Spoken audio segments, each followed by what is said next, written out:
on this episode of Insight, the upsides and downsides of superfans. Beck, when did you become obsessed with AFL and particularly the Collingwood Magpies? I've been obsessed with Collingwood my entire life, to be perfectly honest. AFL is something that's bred into you. So you get, like, my son's here and he was born and he had a pair of Collingwood socks and beanie on his head within a week, I'm pretty sure. You're right. You showed us some of your Magpies collection before you headed to last season's grand final. So these are all my signed Guernseys. Yeah, I'm proud of this one. And this is my bandana. This reminds me of going to footy with my dad when I was a kid. I'm a die-hard Collingwood supporter. The last time the Magpies won a grand final was in 2010. I had my accident in the same year. A truck driver fell asleep at the wheel and went across the median and hit my car. After the accident, I struggled significantly. I lived with chronic pain, fibromyalgia, chronic fatigue. It changed my life. I had to relearn how to walk, care for myself, bathe myself, feed myself, all that sort of stuff. Having the accident and the flow-on effects really impacted me going to games. It was so overwhelming, just the thought of the crowds. It took me a really long time to even get the courage to go again. The energy, it was just so electric and I missed it so much, and that was when I was like, oh my gosh, I'm never not coming again. Thousands of fans already descending on the mighty MCG for this afternoon's showdown between the Magpies and the Lions. I want this for them so badly. They've made a beautiful family in that club. They've brought people in and created this beautiful space, and that should be celebrated, and a premiership would just be the absolute icing on the cake. My most prized Collingwood possessions are actually the intangibles. So the memories that I've collected over the years are just irreplaceable. How sweet it is! Collingwood win the grand final!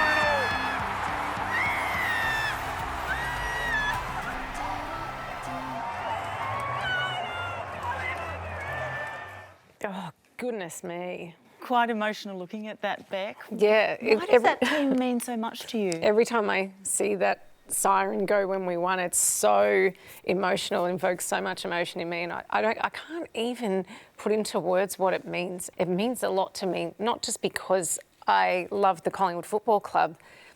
Celebrating with them, like, I've watched them grow and develop over the years, and Craig McRae did say he wanted to take the fans along for the journey, and he's done that marvellously. You've done that. I feel like I've been part of it. It's been incredible. What else has that team given your life? Oh, I don't even know how to start. Collingwood Football Club basically, I feel, saved my life. So I've always been a massive Collingwood supporter, but as you saw in the clip, I couldn't go to games for a really long time. I suffered and struggled significantly with anxiety and being around crowds, and even leaving the home. Like, there was a long period of time where I didn't even leave the home. I was just terrified. I just thought I was going to die all the time.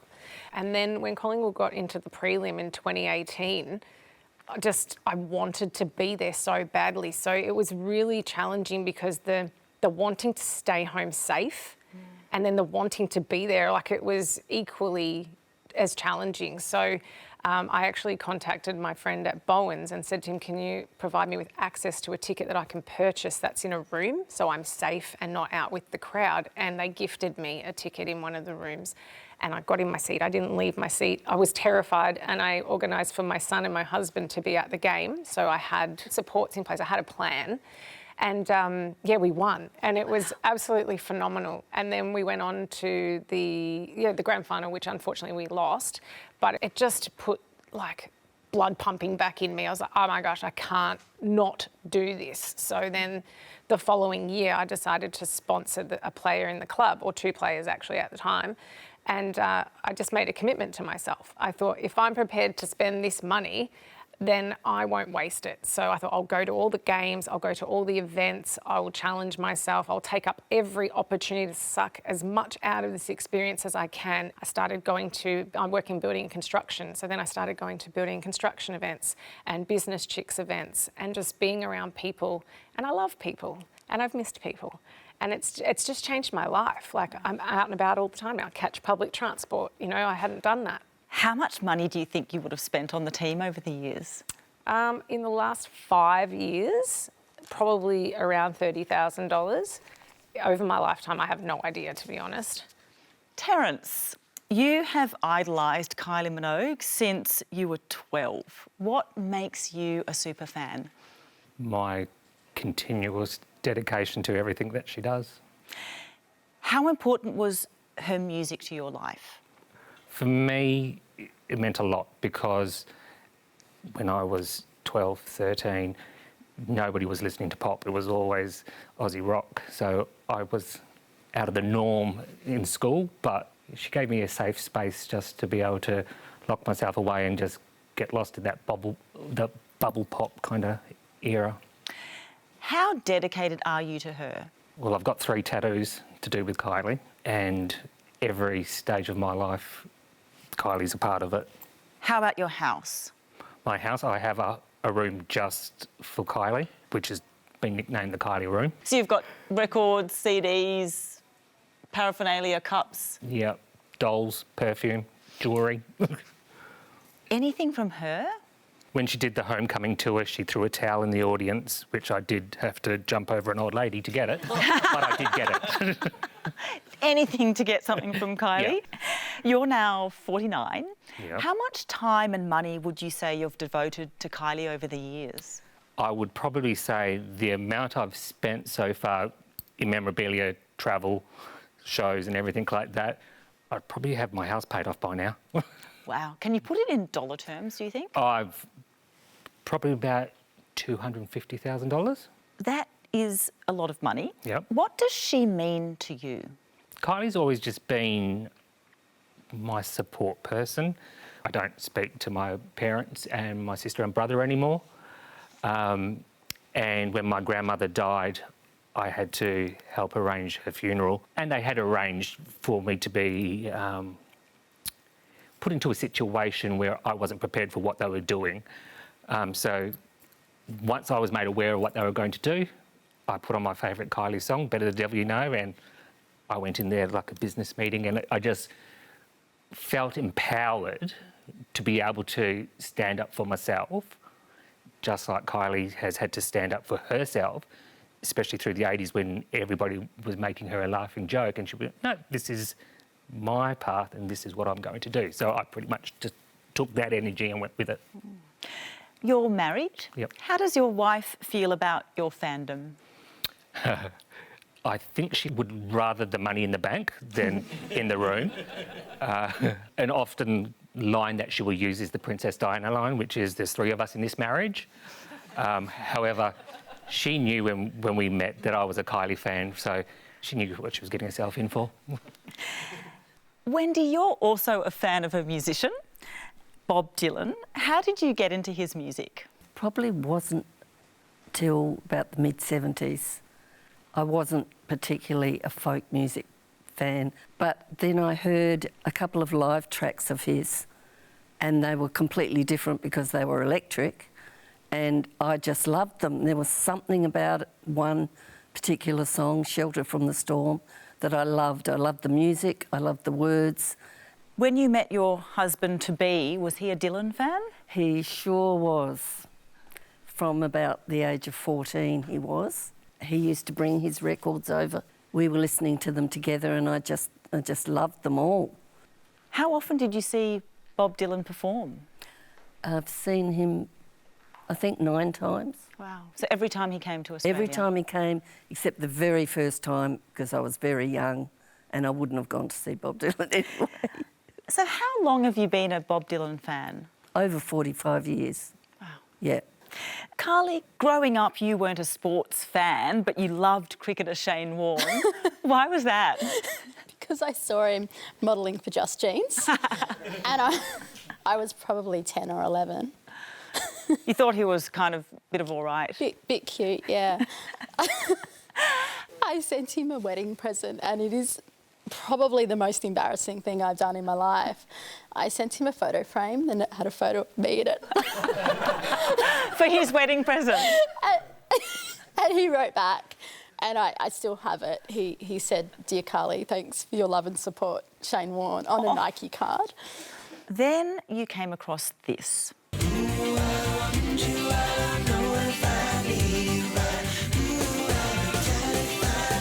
That's Darren Hayes from the band Savage Garden. Do you remember the first time you saw that clip? Yeah, it was around August 96. I was 14. And I remember thinking, this is really cool. Like, I was not cool. Mum wouldn't allow me to listen to Alanis Morissette, but I did anyway. That was the extent of my cool then. And I saw them on Rage, and I'm like, I'm going to follow this band. I really like them. And I'd seen them on Hey Hey It's Saturday, performing to the Moon and Back a few months after that, and I was hooked. Was the appeal more than just the music? I'm a writer and I really enjoy lyrics and that kind of poetry. And so it was about the lyrics, it was about the music, and I think it was also about the relatability. Being Australian, there was that level of accessibility. Although I do remember my level of obsession when I was a kid and my dad saying, Darren Hayes isn't Jesus Christ, Kylie. What was his fan base like? His fan base was a lot like me, women, young girls, I think gay men as well. And he has said that he has always had a strong fan base of women, and we've really stuck with him through his career and his life. I went to his show and it was fans like me, women in their 40s and 50s. Younger too. I met someone who was 23. Wow. You know, so probably hearing Darren when she was a baby. Anthony, you're a Harry Potter superfan. Wouldn't have guessed it. Why is the wizarding world a safe place for you?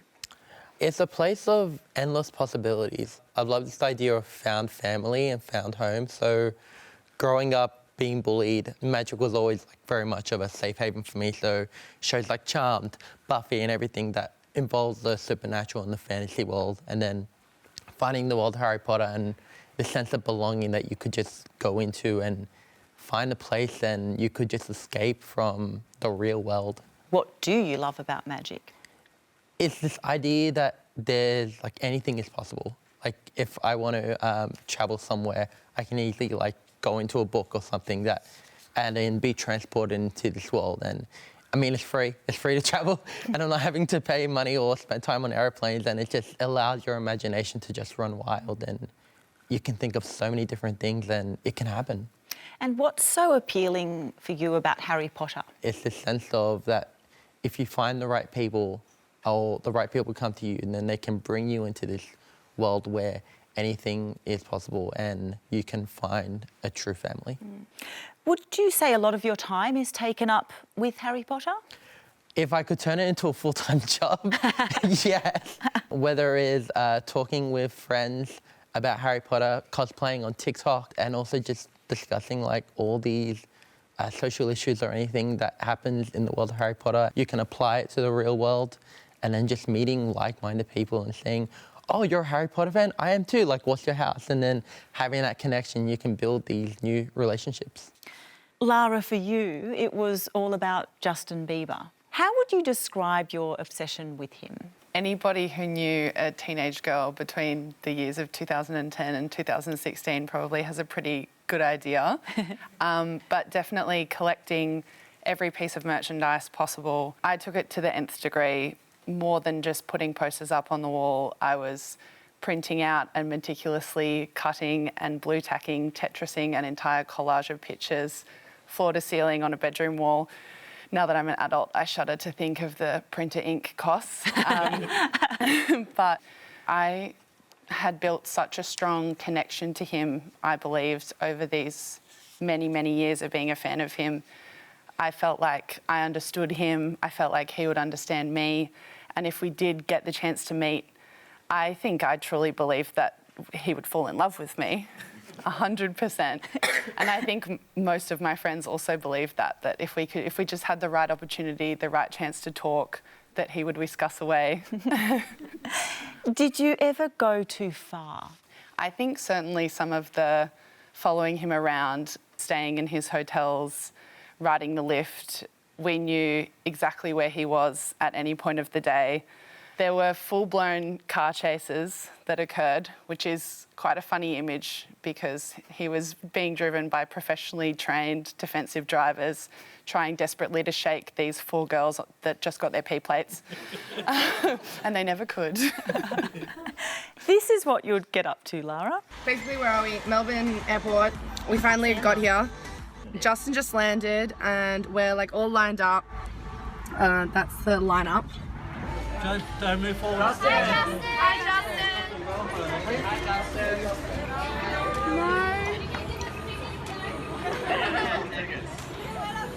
No. We're going to check into the hotel soon. And I'll vlog in there. How did you know where to find him? I hesitate to go into too much detail because I don't want to give people ideas, but we absolutely could track his flight and did track his flights. We knew he was coming to Australia at a certain time. There aren't that many private planes flying around, so you can kind of figure it out with a classic flight tracker. We'd meet him at the airport, or attempt to. We'd be waiting at the airport, and then we would all jump in our cars and follow his convoy of cars, often driving quite dangerously. And by that, we would find his hotel usually. If they did manage to lose us, we had other ways of finding out his hotel. One of which was that sometimes I would call up and pretend to be a prospective hotel guest that was worried about the potential noise of Justin Bieber fans outside, and they would often sort of insinuate whether he was going to be there or not. So we definitely had our ways. And a lot of them are exceedingly creepy now that I look back, but inventive. So were you hoping to meet him? Absolutely. Everything we did was with the hope of meeting him. That was all we wanted to happen. Did you believe that there was a real chance that you could end up together? I 100% believe that there was a chance. And it kind of speaks to the way that we used to behave around him. Like in most of those clips, I feel like it's not what people imagine. Nobody was screaming in his face. Nobody would try and mob him, though it looks like a mob. We would honestly stand really quietly and just say, "Hi, Justin," because we didn't want him to think that we were crazy fans, because we truly thought that he might turn around and say, "You, come over." He was shot late this evening in front of his apartment building in New York City. Apparently, he was killed almost immediately.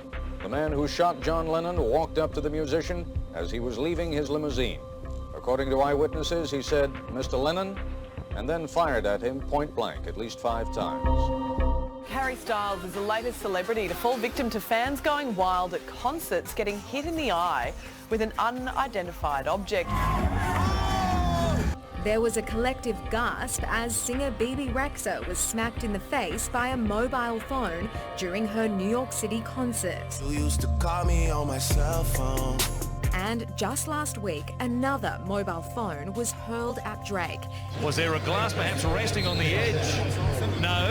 It was a beer tipped by the gentleman in the beer.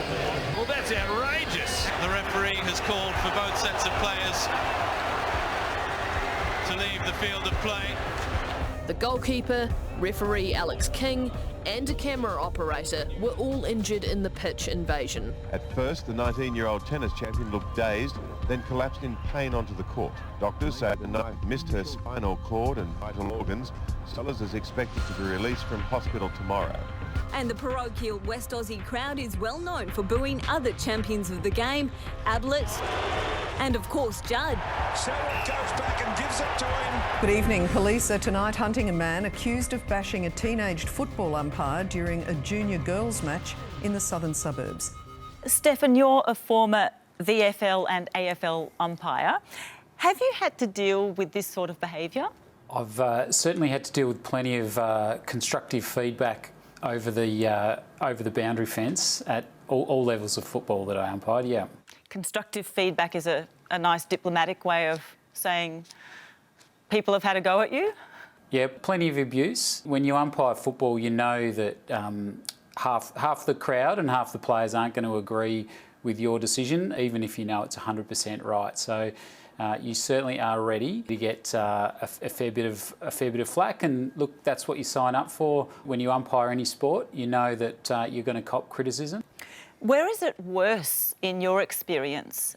At local level, you can hear everything that's said when you're at the ground. You know, any comment from a player or a fan, usually parents, you can hear absolutely every word. And that's why it's really tricky to attract and keep umpires at junior level across all sports, because it's really hard, because they're usually young kids umpiring at that level, and you need a special thick skin to be able to survive that sort of abuse and come back the next week. When you're at the high levels in like the AFL, you hear walls of noise. You don't hear the individual words unless you're right up against the boundary. What's the worst fan behaviour that you've experienced?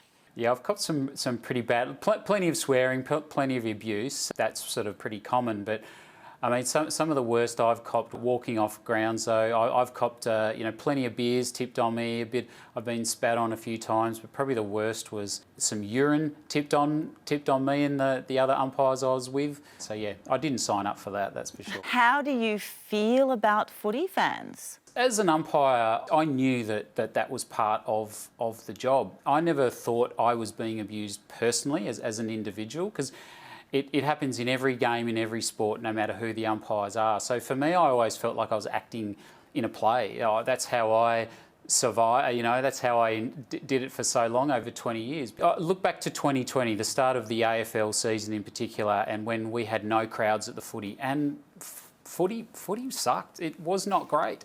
Without the passion of the fans, it wasn't the same experience. And I've loved the last few years watching, the Collingwood fans like Beck and the Blue Bagger Army up and about, and it just that is to me what makes footy so exciting. Beck, can some footy fans go too far? 100%, especially after just hearing what Stefan said. I had no idea that it went to that level. Like, that shocked me. Have you ever sort of sat with people who were kind of going over the top? Definitely. I've sat in the Collingwood cheer squad once, and I probably wouldn't do that again. I took my young son, and just the language and the abuse that was coming out of there, even against each other, was pretty intense. And I'm a crazy supporter as well, but it's not something that I would probably do again. When your team Collingwood loses, how do you feel? Oh, it's pretty gut-wrenching. I'm pretty easygoing with the football. I know I'm completely obsessed with the game, the sport, everything about it. But when we lose, I just look for the next game. And I try to be the best example I can be for my son as well. David, you're a rugby league super fan. Yes. You follow the Parramatta Eels. How do you feel when your team loses? I wish I was like Beck in many, many ways. I wish I was like Beck when my team could actually win something. But I don't take it very well. Not so much that I'm just sad, it's just I try and diagnose what went wrong. And then I also think about what I wore on that day and whether that caused a problem. Have you figured that out? No, because we lost a prelim in 2005 and I told myself that I would not wear a Parramatta jersey on game day, and I kept that up right till 2022. And then I started to believe, I really started to believe that year, and I thought, this is going to happen. I'm going to get the win. And it didn't happen. And at that point, I sort of thought to myself, maybe it was the scarf. So I don't know. I don't know what I'm wearing. What I wear on a game day. This is not officially a jersey. It's a hoodie. Yes. So I get away with it. So it's very superstitious, unfortunately. Despite the quite long losing streak, this pain that you experience, you're still a dedicated fan. Why? It's a family thing. My grandfather played for them as a lower grade player. My dad loved them his whole life, and I just got told if I don't support Parramatta, I can live somewhere else. So, wow. So I can't quit them. But it's not so much the pain. Like, you think about it, it's been 38, 39 years. If I give up on them and they win, I'd feel really bad about myself. Why do you think some sports fans can get so riled up and take things a bit too far?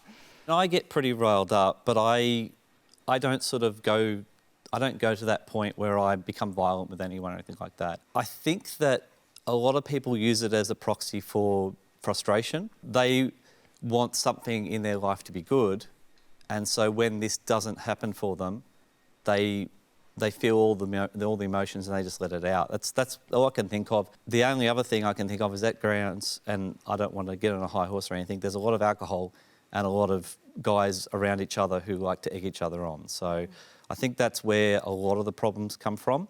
But I think there's just frustration with people, and if they can express their frustrations through anger to get that out, I think that's where that comes from. Troy, you say that you're addicted to the TV show Charmed. Okay, we've placed the 9 candles anointed with the oils and spices in a circle. You forgot this one. A birthday candle? I guess Grams was a little low on witch supplies. All right, you're set. I'm ready to cast a spell. What was it that drew you in? I think back then when it first came out, there wasn't a lot around with that sort of, you know, witches and all of those sort of things. We had Buffy out, but I don't know, like, I remember the day and the moment of when it first aired. Like, I'll never forget that moment. Wow. Yeah, so it was... The first episode? The first episode, and 25 years ago, just the other day, actually, they celebrated. I'll never forget that moment, but I just was drawn as soon as that first episode aired, and I haven't stopped since. So. You've chosen a very permanent way to express your fandom. Can you show us? Yeah, so I've done my legs with all of the cast members to celebrate 25 years of Charmed, and I also ended up moving over to the other leg because I was running out of space. But yeah, so that's my way of showing. Do you have any other tats of other celebrities? Or just... I do, yeah. So I've done Zac Efron, Delta Goodrem and Kat Von D as well. So just people who I idolise over my life. And you've never stopped idolising someone that you've tattooed? Like, never. Would you ever want to have it removed? Never. You've also met the main actors from Charmed. I have. So these are all 4 of the sisters in the show? They are, yes. What happened when you met them? So you'd go to like a convention and you'd do your photos and autographs, meet them, go to like a cocktail party afterwards to meet them from there. And then the fandom of obviously them seeing their faces tattooed on me has expanded to, you know, having them on social media now, like as like friends and contacting each other through there. So you know all about the actors, and do they know you? Yes. So Holly Marie Gomes has actually agreed to officiate my wedding next year. So wow. That's how close I am to them. So you would say you're friends? Kind of, yeah. So something between a fan and friends? Yeah, I would say in between, definitely. Is there a line you just wouldn't cross? Yeah, I wouldn't be the type to ask for like personal mobile numbers or home addresses and all of those sort of things. Even though I've got some of them, like when my mum was diagnosed with cancer a few years ago, the girls wanted to reach out and send stuff. So, you know, we communicated through that with, you know, mobile numbers and stuff. Yep. So they were able to send flowers and all of those sort of things. Wow, that's so nice of them. Yeah. So the bond grew Yeah. stronger, definitely. Lara, you went to great lengths to bump into Justin Bieber at his hotel. Did it ever work? It did. It's interesting talking about boundaries. We made a big point to, and it sounds funny, not bother him. So while we were following him around everywhere, we really didn't want to interrupt his day or infringe on his private spaces like the hotel too much. So if we did see him in those spaces, we wouldn't actually say anything. He obviously knew who we were and his security knew who we were, but they would just sort of give us a look and we wouldn't try to approach him, we wouldn't try to ask for photos, and the only 2 photos that I do have were not in that scenario. So we made a big point to kind of not do that, partially because out of respect and partially because we thought he might want to be our friend. So you say your husband took his fandom too far. Who was he a fan of? He was a fan of Liza Minneli, and I came into his relationship with Liza Minneli about 25 years in. How would you describe your marriage then? Oh, there definitely was 3 people in my marriage. Right. Yeah. How much of a presence was Liza in your lives? When we came together, there were photographs, and these are like large poster-size photographs of Liza on every wall in his house, which I came to live in. And then when we moved along and had our son, I actually had to negotiate to find a space to put the cot, etc. And so the Liza collection and the room had to be sort of packed up a little bit and put in the garage. I used to be sitting there on the breastfeeding chair, and my husband's got lovely brown eyes, and my son's got beautiful brown eyes, and Liza's got beautiful brown eyes, and I've got blue eyes. So my son used to be gazing up as he breastfed at these beautiful big brown eyes above me. And I thought, does he know who his mother is? Oh. I have to ask you, are you a fan of Liza Minneli? Definitely not. Have you ever been a fan of anything, anyone? Not really, no. I guess the closest is I might go to a Hugh Jackman concert and think, oh, isn't he gorgeous? But that's about it. Did you always know that your husband was a fan of Liza Minneli? Oh, I guess I just thought, oh, that's a little bit quirky, a bit interesting. So you didn't think too much of it before you got married? No, I didn't really, no. And I was quite shocked and surprised about the depth of it, yeah. Was there ever a point where your husband's love of Liza just got too much for you? Oh, definitely, because September 11 happened, the Twin Towers just fell down, and he wanted to go to a concert to see Liza Minneli. And my son had just been diagnosed with a whole lot of food intolerances, so no tomatoes and no bread, and what's New York famous for but pizza and bagel and... Yeah, and so I said, no way, we can't go to New York. Too dangerous, too many foods that are too tricky. And so then I said, as a throwaway line, well, if you can take me to somewhere exotic, I might consider it. So about a year later, he suddenly comes home and he says, we're going to Budapest. And I've booked flights. And we're going to go to Vienna and all kinds of things after that. I said, oh, and how are we going to pay for that? And so I had to go and find a bank loan. The bank lost the loan, and we ended up having to, about 24 hours before I had the $30,000 to pay to go on this trip. Wow. So you got a mortgage extension, basically? Mortgage extension, yep.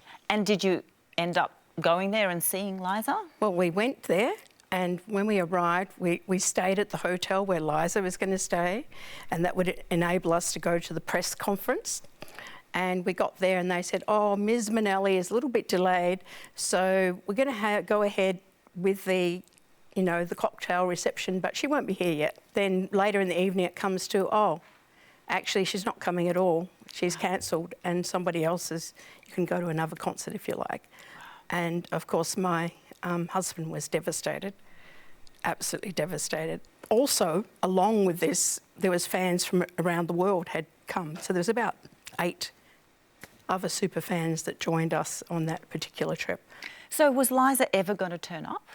No, it was a total fraud. Wow. We didn't find that out until we came back to Australia, and then he had a meeting with the consul in Canberra. He was writing to the police in Budapest. He was telephoning them. He was getting lawyers involved. He was getting other fans, a 21-year-old fan in Budapest, to meet with high-level lawyers to try and get our money back and take the promoter to courts and launch big police investigations. It just went on and on. My phone bill went through the roof, and all we got for that trip, I guess, was a picture of him standing by a street poster for the Liza Minneli concert. What effect did all this have on your marriage? Well, a big effect, I would say. The ongoing locking away and just not being part of the family and spending so much time on Liza. How much of the marriage breakdown would you say was due to his obsession with Liza Minneli? Oh, I'd say quite a considerable amount because of, I guess, the financial impost and the emotional cost that he just wasn't present. He wasn't in the marriage. Did you ever feel like you were as important as Liza Minneli? Oh, never. He was so immersed in the whole Liza thing. Troy, how does your fiancé feel about your dedication to the TV show Charmed? They seem to be okay with it now. Like when the first relationship started, it was a little bit weird for them to get their head around it. But now they understand it. They see that, it puts me in like a happy place. So, if there's an argument, it's just straight on, put that on, keep me quiet, and then they're happy. So it works well now. And they're okay with the wedding officiation? Yes, definitely. They don't have to pay for it, so they're very happy with it. Can we come and film the wedding, by the way? Follow definitely. up? You're welcome Thank along. You. Terence, has your devotion to Kylie affected your marriage, especially since your wife's not a fan? Maybe when it comes to not having money. I mean, I'll never put the house on the line. I will never take food away from my wife and daughter. I might not be able to afford to buy myself a coffee in the morning and buy a CD instead. I'll make those sacrifices, but I'm not going to put our livelihood on the line. You've spent about $250,000 so far on Kylie. How much of the rest of you spent? Lara, do you mind me checking in on you? I tend to joke that I could have bought at least one, if not two, cars with the amount that I spent on Justin. But one thing that I'm proud of is that it was all my own money. Obviously, I was a young teenager throughout most of this, but my mum made it clear that she would never put a cent towards this silliness. So I worked super hard between every one of his tours. I was working every spare hour at KFC and saving up every single cent to go towards it all. And we had a lot of fun. We were essentially just travelling around Australia with a group of our friends in the end. We didn't really see him that much, so didn't have much to do with him in the end. Troy, you have a room dedicated to Charmed. How much have you spent, do you think? I would say roughly around 180k. Wow. Yeah. That's a lot. As you can see. But 25 years of merch that I've been collecting. How do other fans react to you? I think when we first started, they were just thinking that I was just bat crazy. But over the years, over the 25 years, they've seen, you know, the connections that I've got with the girls. So it's kind of like they enjoy having me around because then they get that extra time with the girls. When I go to a convention, they all want to be around me because they know that they're going to get that extra time. So there can be jealousy? Yeah, a little bit. Yeah, definitely. But I think that's in anything that happens with like fandom.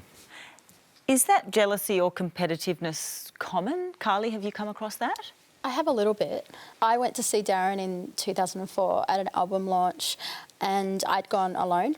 And there was a moment before we had a group photo where he had a photo with me and he said to me, let's just have a photo together. And I felt really special from that.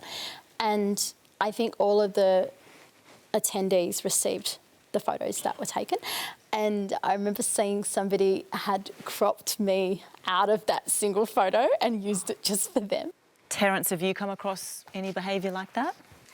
Yeah, most definitely. One of the big things, I guess, with Kylie is she's got a large gay following. So if anybody sees that I'm a Kylie fan, they automatically go, well, you must be gay. And it was like, no, she's also an attractive woman. So why can't a straight man idolise a straight woman?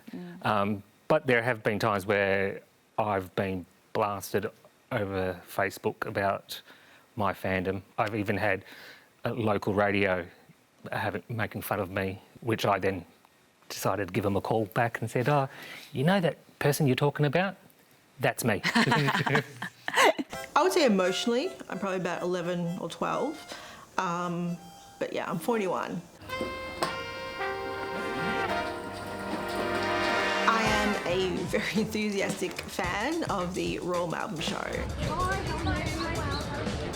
Everything else has to fit around the show. Today is Yom Kippur. It is actually, I shouldn't have laughed.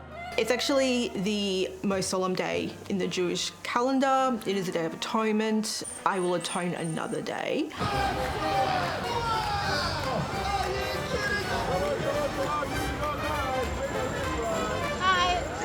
Upside down? My love for the show started when I was a small child. There are roller coasters and there are show bags and there are baby goats. No, you can't steal it. No, it's greedy. Why wouldn't anyone want to do that? I don't really have people or a community. I just go there and enjoy it myself. I love the fact that it's so daggy. It's this awkward mix of, you know, bringing the country to the city. The only thing there is to have fun and eat fairy floss and hot chips. And your biggest problem is to not be sick, really. My inner child is very loud, and I'm always looking for ways to let my inner child have fun. Anthony, can you relate to that idea of having an inner child? Definitely. It feels like my parents find my obsession with Harry Potter and my obsession with like so many other things they think is childish, and they're like, why don't you do something normal? Everything, like, I've been yelled at by my dad because I've been so obsessed with certain things. It's like I put priority of them over everything else, and whether it's cosplaying and being out of the house for God knows how many hours at a convention and just hanging out with my friends. And it's very healing because as a kid, growing up in school, I didn't really have many friends. So it's very much of a healing my own inner child and finding other people I can relate with and just connecting with them and hanging out with them, because it wasn't something I was familiar with. Like, I didn't really have many friends till I left high school and that whole schooling environment, because I was afraid that either people are making fun of me for being obsessed with these things, or they just didn't want to hang out with me. And going to the library and being in a safe space because I was surrounded by books like Harry Potter. So, do you cop any flack for loving something like Harry Potter as an adult? A lot of people have disconnected with the fandom and don't consume the media as much because of everything that the author is saying. And they're like, you can't separate the art from the artist, but there are some fans who can do that. And there are fans who have been saved by the Harry Potter universe and J.K. Rowling and have that special connection. For them, it's kind of hard to disconnect. Troy, have you ever had judgment for being a super fan? Oh, definitely. You know, it can happen any day that people just find it to be odd because it's not something that they like. I go through those phases where there's people around in my life, and if, you know, they're not interested in it, they don't want anything to do with me. So, but I've gotten to that point now where my skin's really thick, so it's no loss to me. Terence, how about you? Most definitely. But I think, you know, nearing closer to 50 now, that I just don't care anymore what other people think. That's my passion, that's what I like. If you support it, support it. If you don't, well, then walk away. I don't need the negativity that is impacting the positivity that Kylie brings to my life. You finally met Kylie in 2019. What was that like? Very surreal. I can still remember her walking up to her and she just put her hand on my shoulder and went, "Are you okay?" And I just started giggling. I was like a schoolgirl. And then she just gave me a big hug, and then she wanted to talk about my collection and saying, "Oh, it's so neat and everything. You've got everything organised." And then she wanted to meet the family. So she called my daughter over and my wife over to meet us and everything like that. So she spent 15, 20 minutes with me just talking and sharing her story along with it when I started telling her about my journey through life and how her music is my soundtrack. And she was giving me advice and everything like that. There was no urgency to you know, quick, have a photo and out you go. Wow, what a moment. Yeah, I can die a happy man. Kylie, you first met your favourite singer Darren Hayes when you were 20. Was he what you expected? Yes, but I kind of felt like it was a bit of a conveyor line where you'd open your book, he'd sign it, we'd have a photo and then go. So I couldn't say everything that I'd built up to saying or wanting to say in 6 years of being a fan prior to that. But I have met him a few times since and it's been a bit more personal. You've met his parents a couple of times. Yes. So would you say you're a fan or a friend? I don't think I'm a friend. I met his parents when I was 15, a bit like Lara in that I waited outside Savage Gardens Hotel. I was with my mum. The security felt sorry for me, I guess. I have a skin condition called ichthyosis. And the security guard said he would take me to meet Darren and Daniel, but not my friend. And my mum said, "No, if your friend can't go, you're not going." And but his parents came down and we gave them our CD covers and they got them signed and sent them back, and I kept in touch with them for a while.